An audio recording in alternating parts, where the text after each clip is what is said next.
পটল যখন মুগ ডালের সনে, ঘরের স্বাদটা জমে তখনই মনে। নিরামিষ এই রান্না স্বাদে ভরপুর, গরম ভাতের সাথে লাগে একেবারে সুর। অল্প কিছু উপকরণ, সহজ তার প্রণালী। আজ বানাবো পটল মুগ ডাল, একেবারে ঘরোয়া বাঙালি। তাহলে আর দেরি কেন, চলুন সবাই মিলে শুরু করি আজকের রান্না ভালোবাসা দিয়ে। নমস্কার, আমি সঞ্চিতা, কুকিং উইথ সঞ্চিতাতে আপনাদের স্বাগত জানাই। আজকে আপনাদের জন্য নিয়ে এসেছি পটল মুগ ডালের একটা নিরামিষ রেসিপি। প্রথমেই দেখুন আমি পটলটাকে ভালো করে ধুয়ে পরিষ্কার করে কেটে নিয়েছি। তার সাথে নিয়েছি 1 বাটি মুগ ডাল। মুগ ডালটাকে ড্রাই রোস্ট করে নিচ্ছি, আর তার সাথে 3 চামচ পরিমাণ সাদা তিল আমি ড্রাই রোস্ট করে নিলাম। এরপর একটা প্লেটের মধ্যে ঢেলে নিয়ে এটা ভালো করে ঠান্ডা করে নেব। খুব অল্প উপকরণ দিয়ে তৈরি এই রান্নাটা একবার ট্রাই করে দেখবেন, অপূর্ব লাগবে খেতে। যে কোনো নিরামিষের দিনে এই এক পদেই সমস্ত ভাত খাওয়া হয়ে যাবে, এটা আমার গ্যারেন্টি। তাহলে চলুন দেখে নিই মূল রান্না। প্রথমেই কড়াইয়ের মধ্যে দিয়ে দিলাম পরিমাণ মতো সর্ষের তেল। সর্ষের তেলেই এই রান্নাটা খেতে বেশি ভালো লাগে। পটলগুলো দিয়ে ভালো করে ভেজে নেব। যতক্ষণে পটলগুলো ভাজা হচ্ছে, এদিকে দেখুন আমাদের মুগ ডাল আর তিলটা ভালোভাবে ঠান্ডা হয়ে গেছে। এরপর সেই মুগ ডাল আর তিলকে আমি ভালোভাবে গুঁড়ো করে নিলাম। একটু দানা দানা থাকবে, তাতে খেতে কিন্তু বেশি ভালো লাগবে। দেখুন আমি গুঁড়ো করে নিয়েছি। এদিকে আমাদের পটলটাও খুব সুন্দর করে ভাজা হয়ে গেছে। এই রকম কালার আসা পর্যন্ত পটলটাকে সুন্দর করে ভেজে নিতে হবে। এরপর পটলটা আমি একটা প্লেটের মধ্যে তুলে নিচ্ছি। পটলটা ভালো করে ভেজে নিলে এখানে 50% পটলটা সেদ্ধও হয়ে যায়, আর পটলটা খেতেও বেশ ভালো লাগে। অবশিষ্ট তেলে আমি ফোড়নে দিলাম কালো জিরে আর শুকনো লঙ্কা। একটু নাড়াচাড়া করে কয়েক সেকেন্ড যখন ফোড়ন থেকে সুন্দর একটা ফ্লেভার বেরিয়ে আসবে, তখন এর মধ্যে অ্যাড করে দেব একে একে বেসিক কিছু গুঁড়ো মশলা।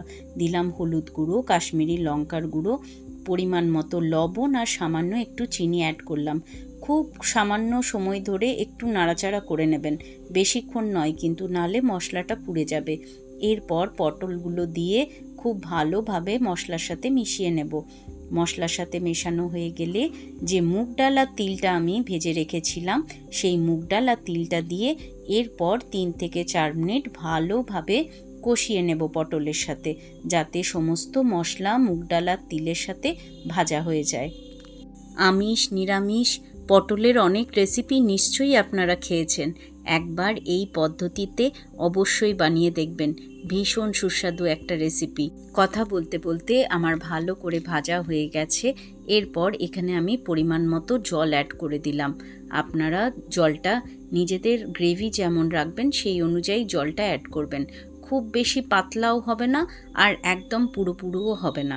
জলটা দিলাম যাতে ডালটা ভালোভাবে সেদ্ধও হয়ে যায়, তাই এখন একটু বেশি পরিমাণে জল অ্যাড করেছি। এরপর দেখুন আমি এখানে দিয়ে দিলাম একটা বড় সাইজের টমেটো, ডুমো ডুমো করে কেটে অ্যাড করলাম, আর দিলাম কয়েকটা চেরা কাঁচা লঙ্কা। এরপর ততক্ষণ রান্না করে নেব যতক্ষণ না ডালটা ভালোভাবে সেদ্ধ হয়ে যাচ্ছে। ডালটা সেদ্ধ হয়ে যাবে, টমেটোটাও ভালোভাবে নরম হয়ে যাবে। প্রয়োজন পড়লে মাঝে ঢাকা খুলে একটু নাড়াচাড়া করে আর একটু জল প্রয়োজন হলে মিশিয়ে দিতে পারেন। তবে অবশ্যই মাঝে ঢাকা খুলে একটু নাড়াচাড়া করে নেবেন, তাতে কিন্তু তলা লেগে যাবার ভয়টা থাকবে না। এরপর দেখুন আমাদের ডালও সেদ্ধ হয়ে গেছে, পটলও সুন্দরভাবে সেদ্ধ হয়ে গেছে। ভালোভাবে ওপর থেকে ছড়িয়ে দিলাম বেশ কয়েকটা চেরা কাঁচা লঙ্কা, আর বেশ অনেকটা পরিমাণে ধনেপাতা ছড়িয়ে দিয়েছি। এতে সুন্দর একটা ফ্লেভার আসবে। দেখুন কতটা লোভনীয় হয়েছে। এই এক পদেই সমস্ত ভাত খাওয়া হয়ে যাবে, এটা এতটাই সুস্বাদু হয়। আশা করি আপনার এবং আপনার পরিবারের সকলের ভীষণ ভালো লাগবে। গরম গরম ভাতের সাথে একটা অসম্ভব ভালো পদ। আজকের রেসিপি আপনাদের ভালো লাগলে আমার চ্যানেলটাকে লাইক করবেন, শেয়ার করবেন এবং সাবস্ক্রাইব করে আমার বন্ধু হয়ে আমার পাশে থাকবেন। আমার রান্না যদি আপনাদের একটুও ভালো লাগে, তাহলে আমাকে কমেন্টে অবশ্যই জানাবেন। আপনাদের সুন্দর সুন্দর কমেন্ট আমাকে ভীষণভাবে মোটিভেট করে নতুন নতুন রেসিপি শেয়ার করার জন্য। আপনারা সবাই ভালো থাকবেন, সুস্থ থাকবেন। আজকের মতো বিদায় নিলাম, টাটা।